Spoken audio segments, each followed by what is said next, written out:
I gotta find a way out of here. What's in here?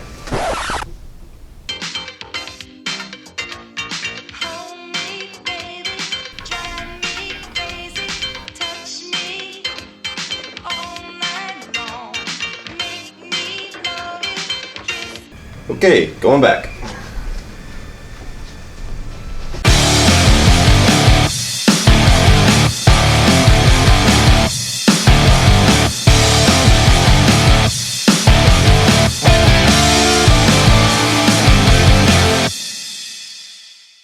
A Nightmare on Elm Street 2, Freddy's Revenge tells the story of a young man, Jesse, who moves into Nancy's old house and then starts to have the same nightmares that the kids in the previous movie had. And Freddy Krueger is trying to come back through Jesse. Freddy's Revenge is probably the most unique installment on the Nightmare on Elm Street franchise. There's people who really like this movie, there's people who think it's the worst of the entire franchise, and to me it's just the most different. It almost doesn't even feel like it's a part of the franchise because it breaks so many of the rules. The tone is so different from the first Nightmare on Elm Street for sure, but even the sequels that follow, it just stands on its own almost as like this Elseworld story. So the people who made A Nightmare on Elm Street, Freddy's Revenge, for sure just did not want to make a straight sequel. After the success of the first Nightmare on Elm Street, this movie was really fast-tracked by New Line. That was their biggest cash grab that they've ever gotten from the first Nightmare on Elm Street, and they wanted to capitalize on that immediately. So Wes Craven wasn't interested in coming back. He has no part in this movie. They got a new director, got a new writer, got an all-new cast. They don't even think they asked Nancy to come back, so they just went to just make their own movie, and they did that. The biggest credit that I can give A Nightmare on Elm Street 2 is that this does try to keep the horror aspects of the first. It doesn't really start to go into the campiness and the jokiness of the further sequels quite yet. They still try to make Freddy scary, they still try to keep him somewhat in the shadows. They may not have executed that vision very well, but you could see what they were going for. They were trying to keep this a horror movie. I also really like the practical effects in this movie. They're not all great. There's a really weird zombie dog and everything like that at the very end of the movie, which is absolutely god-awful, but the scene in particular that I'm talking about is the scene when Freddy is actually ripping through Jesse's body. I actually think that scene is really cool, and I think for the time was actually pulled off really well. When I see it now, it looks a little bit cheesy, but I like that effect. That's the one shot in this movie that usually sticks in my mind when I think of Freddy's Revenge, is Freddy ripping through Jesse's body. Mark Patton plays the main character, Jesse, and he's a pretty good actor in this. I don't think he's near as good as anybody in the first movie, but he does do pretty well. He's pretty much in this heightened state of fear the entire movie, and on that aspect alone, he really does sell you on it. You believe this kid is scared, you believe he's petrified. He's a really awkward teenager, you know. Whenever they were writing the script, they pretty much put on there, awkward teenager that's just so socially retarded that nobody wants to be around him. And yeah, he delivered that in his performance. Kim Myers plays his main love interest, Lisa, and she does pretty good in this. They don't have the best chemistry in the world as a couple, but again, that's something I'm going to elaborate a little bit more on later. But one thing about Kim Myers, holy crap, she looks like a clone of Meryl Streep. Seriously, look at that. Marshall Bell also has a small part in this movie as Coach Schneider, one of the weirdest characters in a horror movie ever. This guy is just strange. The way that he just kind of abuses his students, you know, makes them do push-ups, makes them take showers. He's into like this weird S&M stuff. What a weird character to write. He always stands out to me as just one of the creepiest and grimiest characters in this entire franchise. And of course, Robert Englund returns as Freddy Krueger. You've got the body. I've got the brain.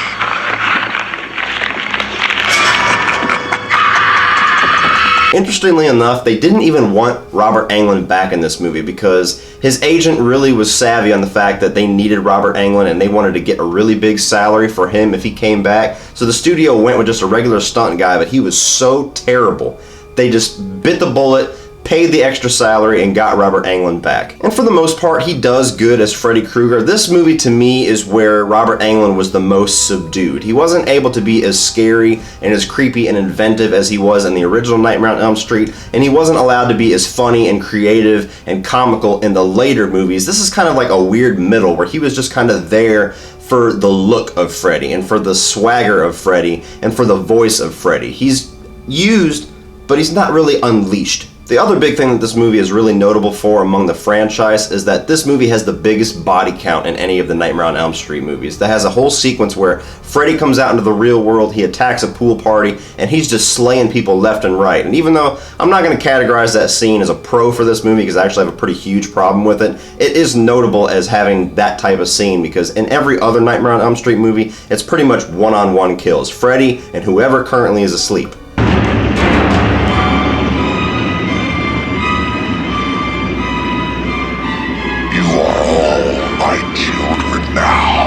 Now the problem with that scene is that it totally betrays the rules of a Nightmare on Elm Street. Freddy does not come out into the real world. He doesn't come out in front of groups of people and declare, "Hey, what's up people, I'm Freddy." So that scene as I've grown up drives me nuts because it just stands out as such a betrayal of the series. And even Wes Craven himself says that that scene drives him insane because it just totally just washes its hands of all the rules and all of everything that they wrote in that first movie in sacrifice just so they can have a cool scene.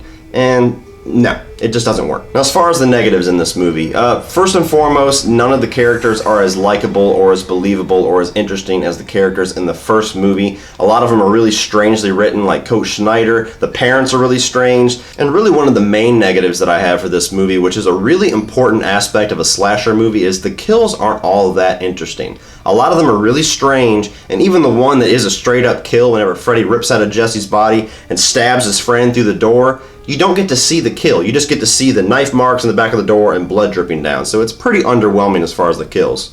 There's a lot of scenes that are just thrown in, and this movie almost seems like a collection of scenes that are just kind of woven throughout with a little bit of connective tissue. It doesn't feel like a flowing narrative. You got this weird scene where this zombie parakeet is flying all the way around a room and then just spontaneously combusts. You got this really strange dance scene with Jesse dancing around in a ball cap and some tight jeans and a little tiny putter, and he's doing all these crazy dances and knocking his little drawer back with his ass, just completely just off-putting when you watch it. And I'll take that and transition myself into the main piece of this review because this is the biggest thing that anybody talks about whenever you start discussing A Nightmare on Elm Street Part 2. It's the biggest thing that this movie is known for. It's not even really a controversy anymore. It's just more kind of like what the highlight of this movie is and what its legacy is. And I apologize to anybody that's offended by this, but A Nightmare on Elm Street 2: Freddy's Revenge is the gayest movie ever.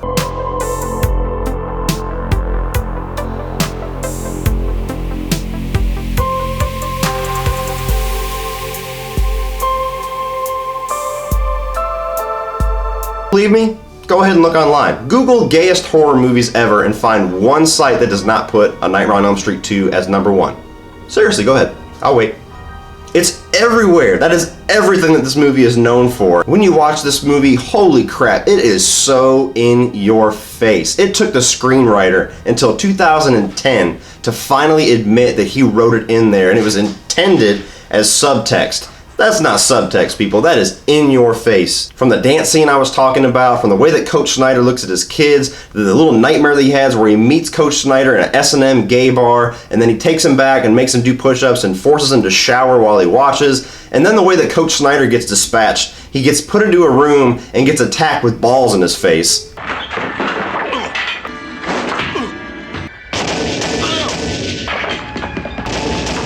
Yeah, you can't write this. Then as if that's not enough, he gets dragged into the shower, stripped down ass naked, strapped up to a pole, and towel snapped.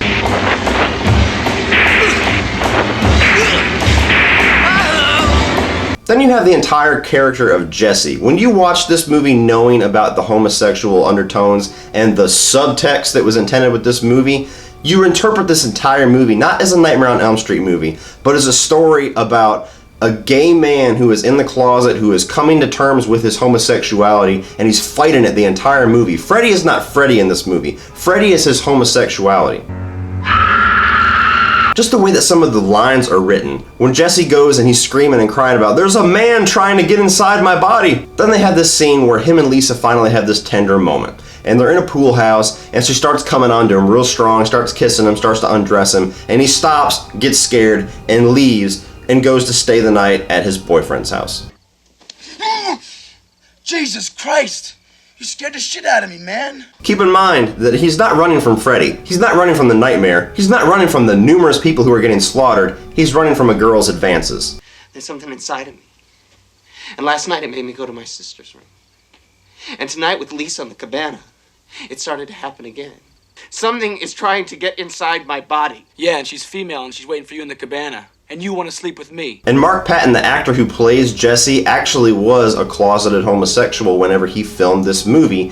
And he quit acting after this movie because he accused the screenwriter of choosing him and forcing him to enact this closeted homosexual character. And he was so offended by that, he never acted again. David Chaskin, without a doubt, knew what he was writing. Now that he's out of the closet, he actually embraces this movie, and aside from his dancing scene, really loves the legacy that it has. And you know, if they set out to make a movie with that message and with that undertone, that would be one thing, but the hilarious part about all this, the reason why I'm joking about all of it, is that everybody involved in this movie, from the screenwriter, to the actors, to the directors, to the studio, had no idea that this movie was going to come out like this. When they were filming the death of Coach Schneider, when they were filming that dance scene, whenever they were filming the entire undertone story of a man trying to get into Jesse's body, it never occurred to them. Which tells me that everybody involved in this movie either was in complete blind denial, or they all knew what they were doing and just didn't want to admit to it. And the way that they vanquish the evil in this movie, the way that they defeat Freddy, is through a heterosexual relationship. Lisa comes to save Jesse. She's talking to Jesse through Freddy. She's telling him how much she loves him. She's professing all this love for him. She kisses Freddy on the mouth. And then Freddy falls down, crystallizes, and his dead skin falls off, and Jesse comes out of it, ready to embrace his new heterosexual relationship. You can't tell me that's unintentional. Like I said, it took till 2010 for the gay screenwriter who actually wrote this movie to admit that he put that stuff in there. 2010. It was supposed to be subtext, all right?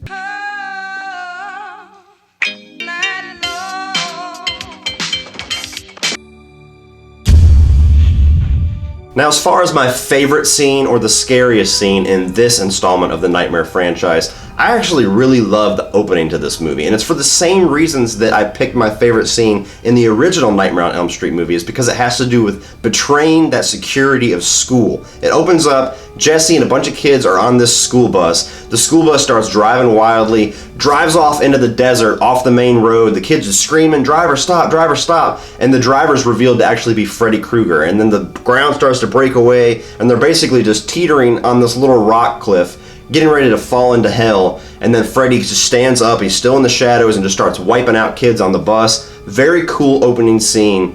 And if it was in a better movie, I think that would be even more memorable for a lot of people. But for me, just like I said with the first Nightmare on Elm Street, betraying the security of school just creeps the hell out of me. So to wrap all this up, guys, A Nightmare on Elm Street 2, Freddy's Revenge is not the worst in the series. I really don't think it is. It's definitely the strangest in the series. It's definitely the most unique and the most standoffish of any of the movies in this franchise, but it's not the worst. It is entertaining. It is almost unintentionally funny, and whether or not you consider unintentional or intentional, it is the gayest horror movie ever. So if you're into that and if you are proud of that fact, you do have something to celebrate there. But with a much weaker script, with a much weaker director, much weaker execution, much weaker kills, and really the fact that this movie just feels like a collection of scenes that's just kind of woven throughout, it's definitely not a worthy follow-up to the first Nightmare on Elm Street. So if you're going to check out A Nightmare on Elm Street 2, Freddy's Revenge, pick up the remote and check it out on Netflix. So what do you guys think of A Nightmare on Elm Street 2, Freddy's Revenge? Do you like this installment or do you hate it? Do you like the characters and the acting, or do you think that's really weird like Coach Schneider and they're just totally out of place in this series? And do you think all the homosexual undertones was actually unintentional, or do you think they knew what they were making and they just didn't want to cop up to it? Put all of your thoughts on Freddy, the Nightmare on Elm Street series, and A Nightmare on Elm Street 2, Freddy's Revenge in the comment section below, and we'll talk about it. Please like and share this video, and hit that subscribe button. That way you get to come back and see me next time, and see the rest of the series of my Nightmare on Elm Street review series, with Nightmare on Elm Street 3, Dream Warriors, coming up very soon.